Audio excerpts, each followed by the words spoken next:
자, 67페이지에 개념 확인하기부터 봅시다.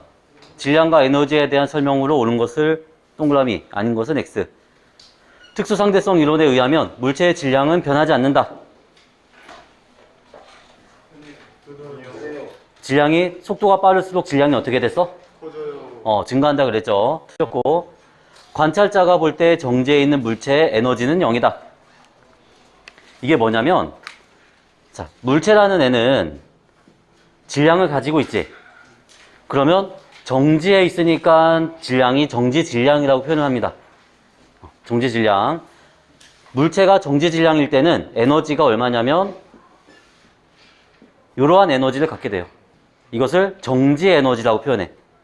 자, 정지한 상태에서는 정지 질량 곱하기 C제곱만큼의 정지 질량, 정지 에너지를 가지고 있고, 만약에 물체가 운동을 하고 있다. 운동을 하고 있을 때는 에너지가 얼마? mc제곱. 이런 형태가 됩니다. 그래서 m하고 m제로는 어떠한 관계에 있었냐면 루트 1-c 제곱분의 v제곱분의 m제로. 그래서 요 값을 여기다 대입을 해주면 원래 정지 상태의 그 질량보다 이만큼이 커지기 때문에 에너지가 정지 상태의 에너지보다 더 증가하게 된다는 거죠. 핵심 뭐냐면 여기서 말하는 물체 에너지는 이 물체가 가지고 있는 질량에 해당하는 에너지까지를 포함해야 된다는 거. 그걸 묻고 있는 문제야, 이거는. 이해돼, 뭔 얘기인지? 그냥 우리는 지금까지 에너지 하면 위치 에너지, 운동 에너지만 생각을 했는데 그것뿐만 아니라 이 물체가 가지고 있는 질량에 해당하는 에너지, 그 에너지까지 봤을 때는 0이 아니라는 거죠. 다음 세 번째, 질량은 에너지로 전환될 수 있지만 에너지는 질량으로 전환될 수 없다. 맞아, 틀려? 틀리죠. 질량과 에너지는 서로 교환이 가능합니다. 에너지가 질량으로 될 수도 있고 질량이 에너지로 될 수도 있어요. 네 번째, 물체의 속력이 빛의 속력에 가까워질수록 물체의 질량은 증가한다. 맞죠?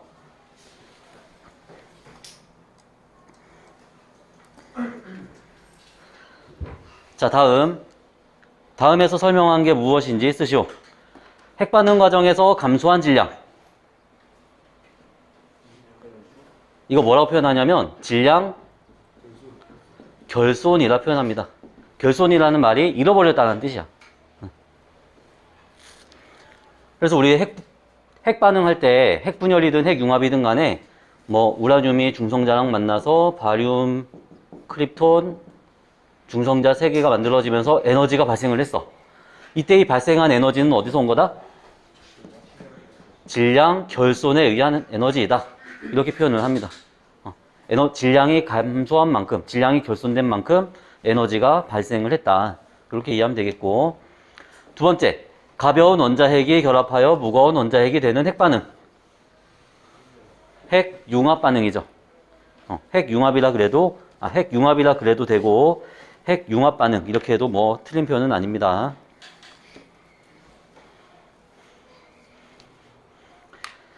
다음 3번에 1번.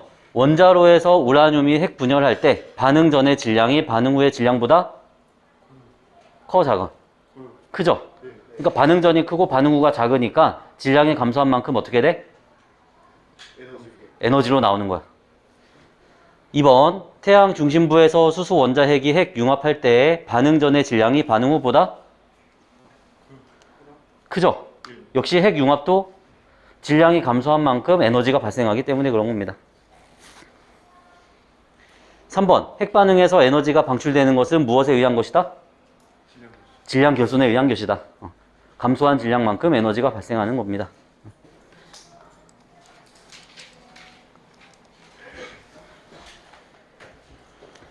자, 다음 1번 문제 읽어봅시다. 시작. 질량과 에너지에 대한 설명으로 옳은 것만을 보기에서 보는 것은 질량은 관찰자와 물체의 운동에 따라 변한다. 속도가 빨라지면 질량은 어떻게 돼? 커져요. 증가하죠? 맞지? 운동하는 물체의 질량은 정지의 질량보다 크다. 맞죠? 운동하는 물체의 에너지는 정지한 물체의 에너지보다 크다. 여기서 말하는 에너지는 질량 포함하는 거잖아.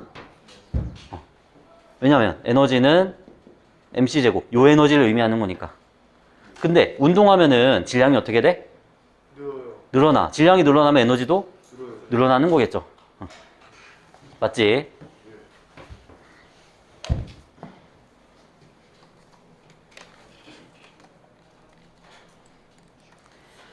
다음 2번 시작.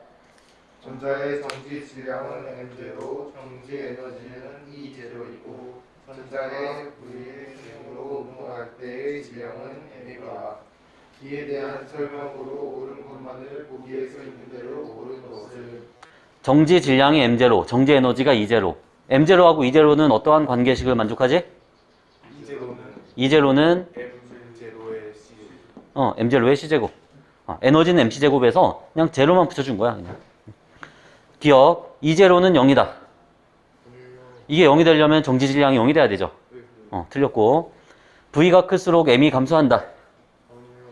V가 클수록 질량 증가한다 그랬지. 그래서 우리는 빛의 속도에 절대로 도달할 수 없다. 이론상. 디귿, V가 클수록 전자가 가진 에너지가 증가한다. V가 크면은, 자, 에너지는 mc제곱인데, V가 커지면 질량이 증가해. 그러면 얘가 가진 에너지도 증가하는 거죠. 맞죠?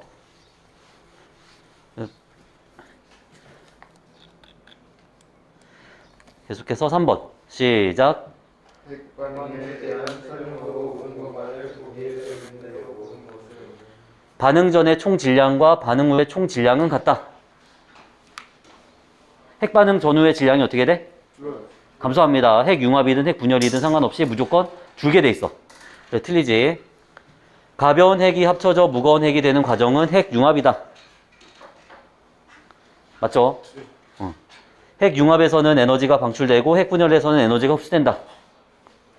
둘 다 방출됩니다. 에너지는.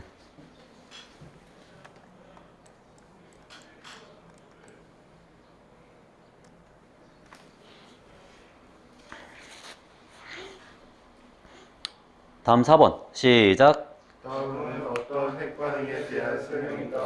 기억에서 이것에 알맞은 말을 옳게 짝 지은 것은 원자력 발전소의 원자로에서는 오른쪽 그림과 같이 우라늄 원자핵이 중성자를 흡수하여 두 개의 가벼운 원자핵으로 쪼개지는 무엇이 발생해? 핵분열. 쪼개지는 거니까 분열이죠. 핵분열이 발생한다. 이 핵반응 과정에서 질량이 어떻게 되죠? 감소하지. 감소하면서 에너지가 방출되는 그러한 과정을 볼 수 있어요.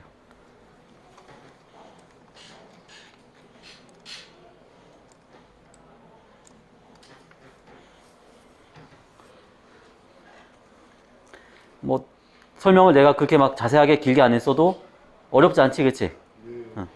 5번 시작. 오른쪽 그림은 4개의 수소 원자핵이 결합하여 1개의 헬륨 원자핵이 만들어지는 과정을 나타내는 것이다. 이에 대한 설명으로 옳은 것만을 보기에 써 있는 대로 옳은 것은 기억, 핵융합 과정이다. 맞죠? 원자력 발전소에서 일어나는 핵반응이다. 자, 원자력 발전소에서는 핵융합이 아니고 핵분열을 쓰고 있습니다. 왜 핵융합은 안 쓰고 있냐면 이러한 반응이 나타나게 하려면 최소한 1억 도 이상의 온도가 필요해. 그러면 이걸 만들기 위해서 1억 도만큼의 에너지를 더 투입해야 되는 거지. 수지 타산이 안 맞아요, 지금. 그래서 안 쓰고 있는 겁니다. 그 기술만 된다면 아마 핵분열보다는 핵융합해서 에너지 발생하는 걸 더 쓸 거야. 왜냐면 얘는 방사선이 방출되지 않거든. 그래서 지금 우리가 기술력이 조금 딸려가지고 원자력 발전소에서는 핵분열을 쓰고 있다는 거고. 세 번째, 헬륨 원자핵의 질량은 수소 원자핵의 질량의 4배이다. 자, 요 수소 원자핵 질량 4개 하고 헬륨 원자핵 질량 하나. 누가 더 무거워? 얘가 무겁죠? 그러니까 가벼워지면서 에너지가 발생하는 거야. 계속 똑같은 얘기하고 있지? 응. 이 내용이 많지 않아서 똑같은 얘기하고 있는 거야. 다음 6번 시작. 다음은 중수소 원자핵이 융합하여 헬륨 원자핵이 만들어지는 핵반응 과정을 나타내는 것이다. 이에 대한 설명으로 옳은 것만을 보기에 써 있는 대로 옳은 것은 에너지를 흡수하는 핵반응이다. 흡수야 방출이야? 방출이에요. 방출이죠, 이거. 에너지가 나오고 있으니까. 에너지 흡수하는 반응은 어떻게 해야 되냐면, 반응 전에 어떤 에너지가 들어가도록 하면은 에너지 흡수하는 반응. 반응 후에 어떤 에너지가 나오면 방출하는 반응. 이렇게 이해하면 됩니다. 두 번째, 반응 과정에서 질량의 총합이 감소한다. 맞죠? 무거운 거에서 가벼운 게 되는 것만큼 에너지가 나오는 거지. 24, 이거 뭐라고 읽냐면, 메가 일렉트론 볼트라 이거요. 그냥 이거는 에너지의 단위라고 생각하면 됩니다. 그냥 읽는 거는 이렇게 읽는다는 거에 소개만 해준 거야. 자, 24메가 일렉트론 볼트는 질량 결손에 의한 것이다. 맞죠? 뭐 풀어줄 만한 게 없으니까 재미가 없네. 다음 7번 시작. Q는 두 입자 A와 B의 정지 에너지와 두 입자가 각각 등소 운동을 할 때 총 에너지를 나타내는 것이다. 이에 대한 설명으로 옳은 것만을 보기에 되는 대로 옳은 것은 자, 입자가 A, B 두 개가 있고 각각 정지 상태의 에너지와 등속 운동할 때의 에너지. 자, 쉽게 생각하면 이런 거야. 에너지라는 거는 질량의 빛의 속도의 제곱을 곱한 거죠. 근데 얘는 결국 뭐냐면 m0에다가 어떤 값을 제곱해서 더한 거다. 내가 쉽게 이해하기 위해서 이렇게 설명하는 겁니다. 자, 이 어떤 값은 무엇에 해당하는 값이냐면 운동 에너지라 생각해도 돼요, 그냥. 그래서 운동 에너지와 그 입자의 정지 에너지를 더한 값이 총 에너지다라고 생각하면 돼. 그럼 봐봐. 정지 상태에서 A는 에너지가 2였어. 근데 운동하니까 4E가 돼. 이 말은 얘는 운동 에너지가 얼마다? 3E가 된다는 얘기고, B 입자는 정지 상태에서 2인데 운동 상태에서는 4E야. 그 말은 운동 에너지가 2E다. 이렇게 이해하면 되겠죠. 자, 기억. 정지 질량은 B가 A보다 크다.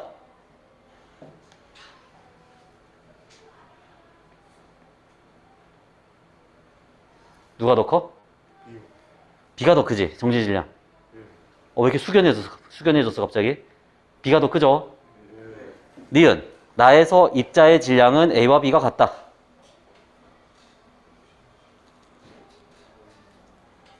나에서는 뭐냐면 등속 운동할 때야.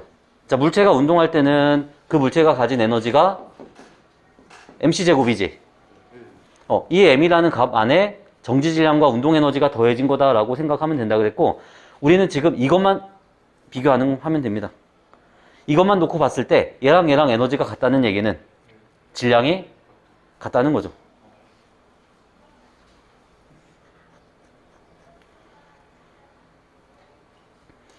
디귿. 나에서 입자의 속력은 A와 B가 같다.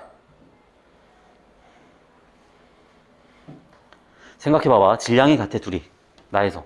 질량이 같은데 운동 에너지는 어때? 달라. 질량이 같은데 운동 에너지가 다르다는 얘기는 속도가 다르다는 거죠. 누가 더 빠르다는 거야? A가 더 빠르다는 겁니다. 질량은 같은데 운동 에너지가 크니까. 그래서 속력은 A와 B가 같다가 아니라 A가 더 크다라고 해석을 하면 되겠죠.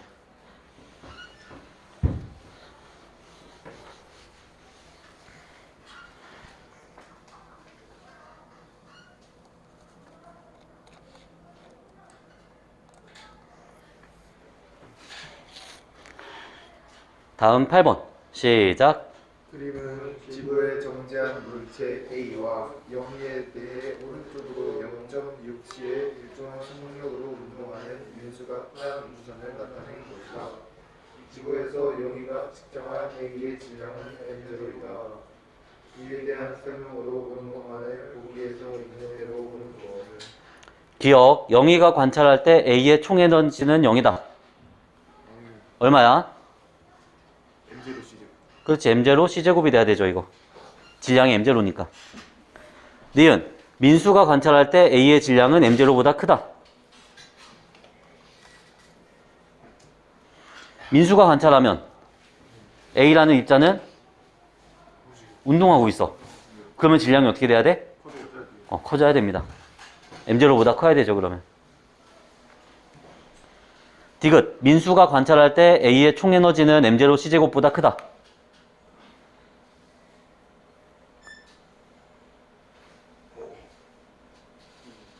총 에너지라는 건 MC제곱이잖아. 근데 여기 질량은 정지 질량보다 커야지. 민수가 관찰할 땐 얘가 움직이니까. 맞죠? 어렵니? 납득이 잘 안 될 뿐이지, 그치? 질량이 변한다는 게.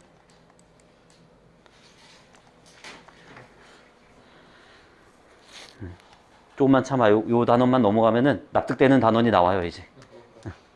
다음 9번. 시작. 그림은 우라늄 원자핵이 분열하는 과정을 점화하는 것이다. 이에 대한 설명으로 원것만을 보기에 써 있는 대로 보는 거죠. 기억. A는 전자다. 네. 자, 우라늄에 A가 와서 부딪힙니다. 이 A의 정체는 뭐야? 중성자였죠. 쉽게 생각하면 이런 거야. 우라늄이 있는데 얘가 지 혼자서 분열해가지고 다른 원자가 바뀌는 거는 시간이 조금 오래 걸려. 그래서 더 빠르게 반응을 시키기 위해서 교란을 줍니다. 누굴 가지고? 중성자를 가지고서. 그래서 A는 전자가 아니라 중성자죠. 니은, 반응 전의 총 질량은 반응 후의 총 질량보다 크다. 질량이 감소한 만큼 에너지가 발생하기 때문에 그런 거죠. 핵분열 과정에서 방출되는 에너지는 질량 결손에 의한 것이다. 이거 몇 번째야? 똑같은 거나 그지? 너네도 지겹지 이제? 다음 10번 시작. 핵반응에서 에너지가 방출되는 까닭을 다른 개념을 활용하여 설명하시오. 자, 핵반응에서 에너지가 방출되는 까닭 뭐 때문이야? 질량이 어떻게 되기 때문에? 줄어들기 때문에. 그래서 그 줄어든 질량만큼 에너지가 방출이 되는데 질량과 에너지와 관계는 어떻게 되죠?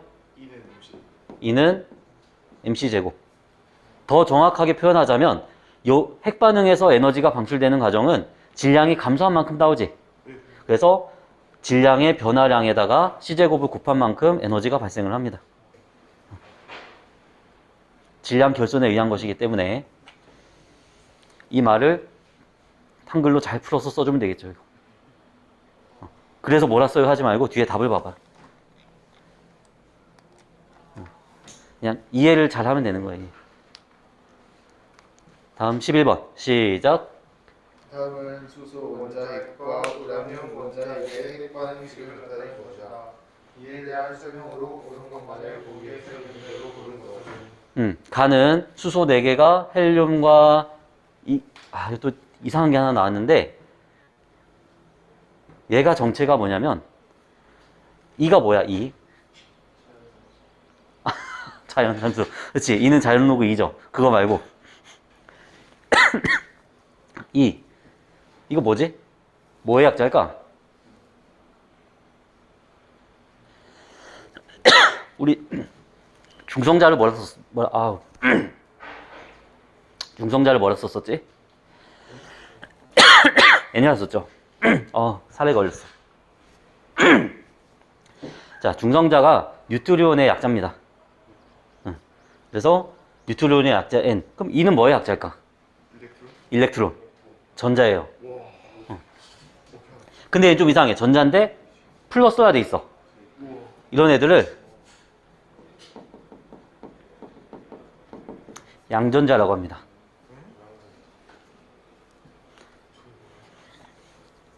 전자는 원래 마이너스 성질이지. 근데 질량과 다 똑같은데 플러스 성질을 가진 애가 있어. 양전자라 그래요. 이 세상에 존재하는 입자가 여러분들이 알고 있는 것보다 훨씬 더 많아. 희한한 것들도 많아요. 양전자. 그래서 헬륨과 양전자를 방출하면서 에너지 26메가 일렉트론 볼트라는 에너지를 방출하고 있고, 나는 우라늄이 중성자를 만나서 바륨과 크립톤과 중성자 3개를 내면서 200메가 일렉트론 볼트라는 에너지를 방출하고 있어. 자, 기억. 가는 핵류가 핵융합 반응, 나는 핵분열 반응이다. 맞죠? 가에서 반응 전과 반응 후의 질량의 합은 같다. 질량은 어떻게 돼야 돼? 줄여야 되죠. 그래서 반응 전의 질량이 더 커야 됩니다. 디귿, 나에서 반응 전보다 반응 후의 질량수의 합은 감소한다. 질량수가 뭐였어? 질량수가 뭐였지? 왼쪽에 있는 숫자. 그게 의미가 뭘 의미하는 거였어? 그렇지. 양성자 수 플러스 중성자 수. 얘들이 핵융합이든 핵분열이든 핵반응을 일으킬 때 입자의 숫자는 변한다, 안 변한다? 안 변한다. 그러니까 질량수는 보존이 돼야 됩니다. 질량은 감소하되 질량수는 보존돼야 돼. 좀 개념이 어렵죠, 이거는. 왜 이러한 결과가 나타나게 되냐면 바둑알을 100개를 넣는데 100개가 하나하나 흩어져 있을 때의 질량하고 100개를 이렇게 결합을 시켜놨어. 바둑알이라고 하니까 좀 이상하다. 레고 조각이라 합시다. 레고 조각이 100개가 있는데 100개를 하나하나 놔뒀을 때의 질량과 뭉쳤을 때의 질량 같아야 돼, 달라야 돼? 같아야 돼, 그치? 근데 원자에서는 얘기가 달라. 원자에서는 양성자랑 중성자가 결합하는데 이 결합에 해당하는 에너지가 필요합니다. 그래서 입자들의 질량을 에너지의 일부로 바꿔가지고 결합을 하고 있는 거야. 그래서 입자 수는 보존이 되지만 에너지는 다를 수 있어요. 질량은 다를 수 있다는 얘기야. 우리가 일상생활에서 경험하는 거랑은 좀 다르죠, 이거. 그래서 어려운 거야, 이쪽 부분이. 눈에 안 보이는 세계를 다루고 있기 때문에. 어쨌든 질량수의 합은 어떻게 돼야 된다? 같아야 된다는 거. 자, 뒤에 중단원 실력 굳히기는 시험 범위까지 다 나가고 시간이 있으면은 그때 풀어주도록 하겠습니다.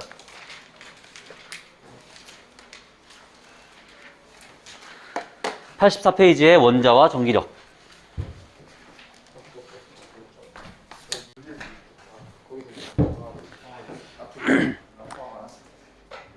자, 과거의 사람들은 이 세상이 무엇으로 이루어져 있느냐라는 질문에 굉장히 다양한 창의성이 돋보이는 그러한 해결책을 많이 내놓았는데 그 중에 돌턴이라는 사람이 이 화학의 역사를 이제 발전시키는 밑거름을 주었다라고 생각을 하고 있어요, 선생님은. 이 사람은 뭘 했냐면 원자설이라는 걸 주장을 합니다. 이 이전에는 어떤 개념이 있었냐면 이 세상에 있는 것들은 물, 불, 흙, 공기 이 네 가지가 어떻게 조합하느냐에 따라서 다양한 물질들이 만들어진다 이렇게 생각을 했어. 그걸 뭐라고 하냐면 사원소설이라고 그러죠.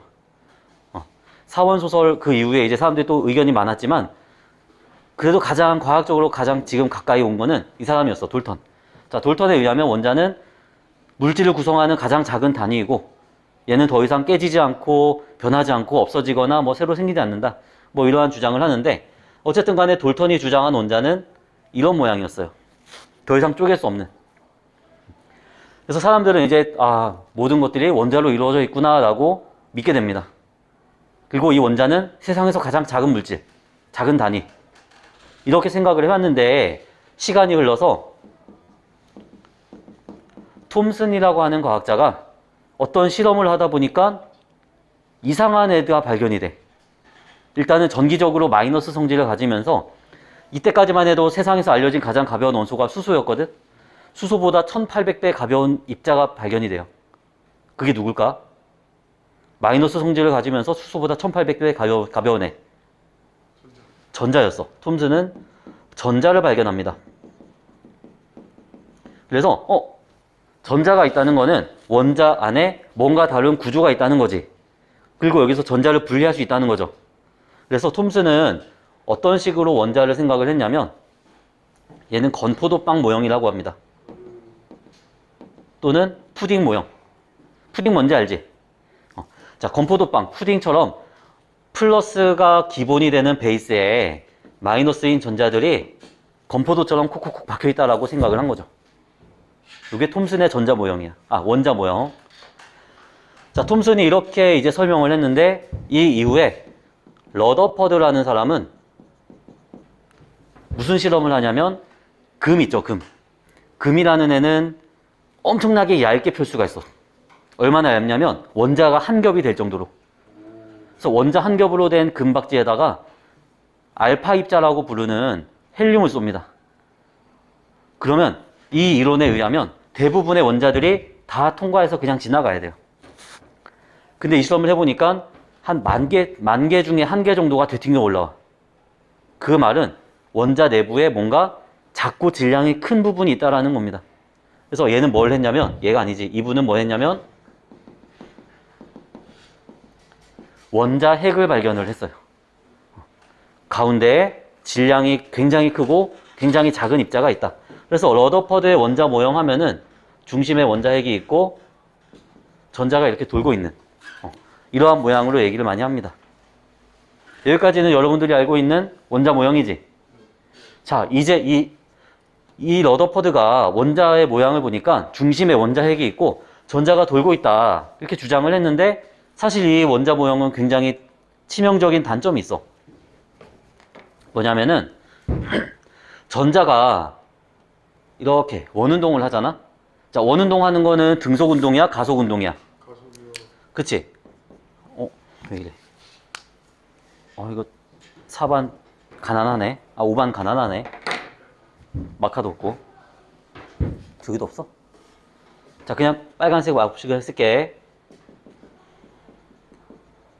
전자가 가속 운동을 하게 되면은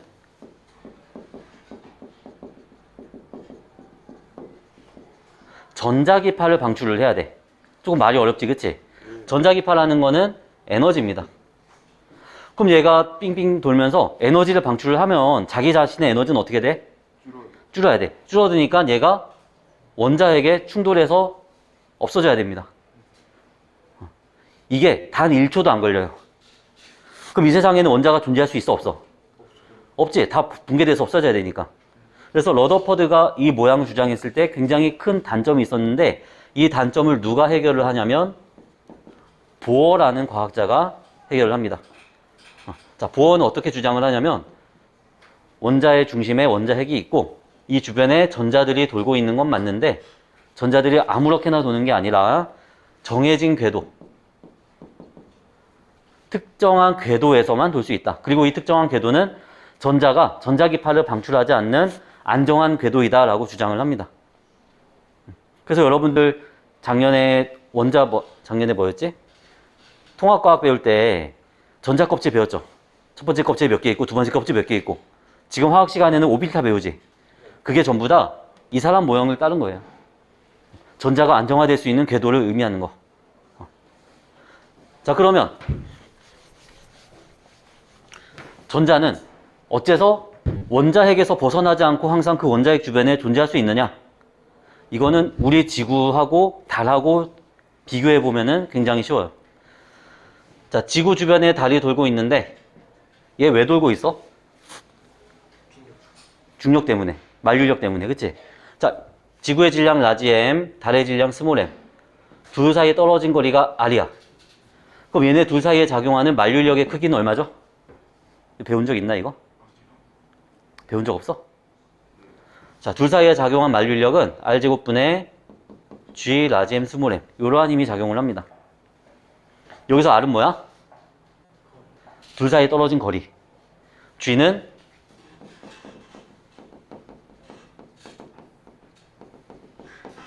만류인력 상수라고 부르는 값으로 6.67 곱하기 10의 마이너스 11승에 해당하는 값이에요. 그냥 정해진 값이다 이렇게 이해하면 돼. 라지 m은 뭐야? 지구 질량. 스몰 m은 달의 질량. 자, 지구하고 달이라고 하지 않아도 됩니다. 질량이 라지 m과 스몰 m이 두 물체가 r만큼 떨어져 있을 때 그 두 물체 간에 작용하는 만류인력의 크기가 이렇게 돼요. 마찬가지로 원자핵이 있고 전자가 있는데, 자, 얘들이 전기적 성질을 얼마나 가지고 있느냐, 그걸 뭐라고 하냐면 전하량이라 표현을 해. 자, 선생님이 예전에 물리 개념들을 줄임말과 단위까지 해가지고 정리해 준 적 있지? 자, 이제 새로운 단원에 들어왔기 때문에 여기에 해당하는 개념들도 알아야 되는데, 선생님 기억에 아마 전하량이라는 개념만 하나 추가하면 될 거야. 전하량. 전하량은 다시 말해서 얘가 전기적 성질을 얼마나 가지고 있느냐. 거기에 해당하는 값이고, 줄임말로는 보통 Q를 많이 씁니다. 또는 소문자 Q도 써요. 대문자 Q도 많이 쓰고 소문자 Q도 쓰고 있어. 전하량의 단위는 뭘 쓰냐면 대문자 C를 써서 쿨롬이라고 합니다. 쿨롬. 책에 따라서 이응 받침, 미응 받침 섞어 쓰고 있는데 프랑스 과학자의 이름을 땄어요. 쿨롬. 자, 어쨌든 간에 플러스와 마이너스 또는 플러스도 되고 마이너스도 돼. 전하량이 Q1과 Q2인 입자가 거리가 R만큼 떨어져 있어. 그럼 얘들은 전기적 성질을 띄웠으니까 전기력이라는 힘을 주고받습니다. 전기력. 자, 졸지 말고 전기력. 자, 얘네 둘 사이에 작용하는 전기력이 얼마냐면 R제곱분의 K 곱하기 Q1, Q2라는 값을 가져요. 중력이랑 굉장히 유사하지. 참고로 여기 있는 K는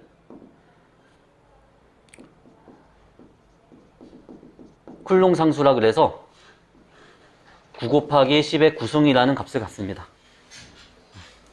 그냥 정해진 값이다 이렇게 이해하면 돼. 그냥 외울 필요 없이. 자, 어쨌든 간에 만류인력 비교해봐봐. 만류인력. 둘 사이의 거리가 멀어지면 작용하는 만류인력의 크기 어떻게 돼? 작아지죠. 둘의 질량이 증가하면 만류인력은 커집니다. 마찬가지로 둘 사이의 거리가 멀어지면 작용하는 전기력은 작아지고 얘네 둘의 전하량이 커지면 커집니다. 자, 얘랑 결정적인 차이가 하나 있어. 형태는 굉장히 유사하지. 얘는 만류인력이니까 만류인력 상수. 얘는 전기력이니까 쿨롱 상수가 들어가는 거 말고는 형태가 완전히 똑같아. 근데 결정적인 차이가 하나 있어.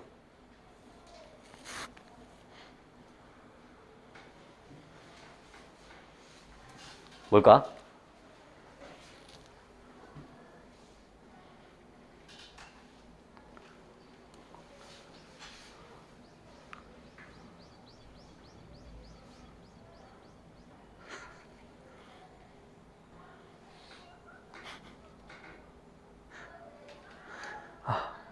아까 6교시 애들도 졸려 죽을라 하던데 여기도 졸려 죽을라 그러네. 자, 결정적인 차이는 뭐냐면 얘는 인력, 끌어당기는 힘밖에 존재하지 않습니다.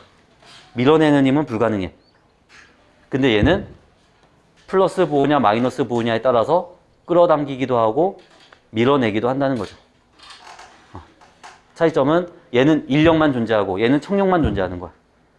얘가 청력이 존재하려면 어떻게 돼야 되냐면 질량이 음의 값을 갖는 질량이 나오면은 청력이 작용할 수 있어요. 음의 질량. 근데 그런 건 존재하지 않지. 자, 그거 말고는 뭐 특별한 거는 이제 새로운 내용은 이제 없고 이번 단원에서 주로 나오는 형태가 어떤 형태가 있냐면 이런 형태가 있어. 구체적인 숫자를 대입 안 하고 그냥 Q1, Q2로 하겠습니다. 자, Q1과 전하량이 Q1과 Q2인 두 개의 입자가 거리가 R만큼 떨어져 있을 때 얘들한테 작용하는 전기력을 F라고 하자. 그러면 Q1, Q2의 전하량을 2배로 하고 거리도 2배로 하면 얘네 둘 사이에 작용하는 전기력은 원래 전기력 F의 몇 배일까? 뭐 이런 형태의 문제가 많이 출제가 돼.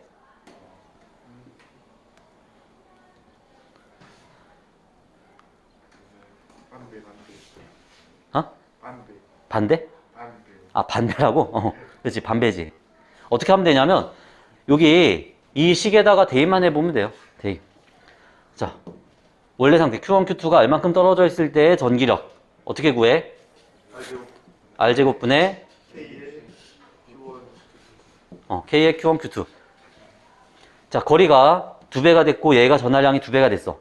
이때 얘네 둘 사이에 작용하는 전기력 얼마죠? 4R이죠. 그렇지. 2R 전체의 제곱이니까 4R 제곱분의 K 곱하기 Q1 2Q2. 그럼 요거 약분되니까 2R 제곱분의 이렇게 되겠지? 그럼 얘랑 비교해봐봐. 분모의 2분의 1 곱하는 거죠. 분모의 2분의 1이 아니고 전체 2분의 1 곱하는 거지. 그러니까 이런 상황이 되면 전기력은 원래 전기력의 절반이 된다. 뭐 이러한 형태의 문제가 출제가 됩니다. 실제로 요 안에다가 쿨롱 상수 집어넣어가지고 구체적으로 몇 뉴턴 이렇게 계산하는 문제는 안 나와. 이런 식으로 몇 배가 되느냐 이런 형태가 나오니까 여러분들이 꼭 알아야 될 거는 전기력이라는 힘은 거리의 제곱에 반비례하고 두 전하량의 곱에 비례한다. 요것만 알고 있으면 되겠죠. 자, 요렇게까지만 해도 아마 대부분의 문제들을 해결할 수 있을 거다라고 내가 보고 있는데 다음 시간에 85페이지부터 문제를 풀어보도록 합시다.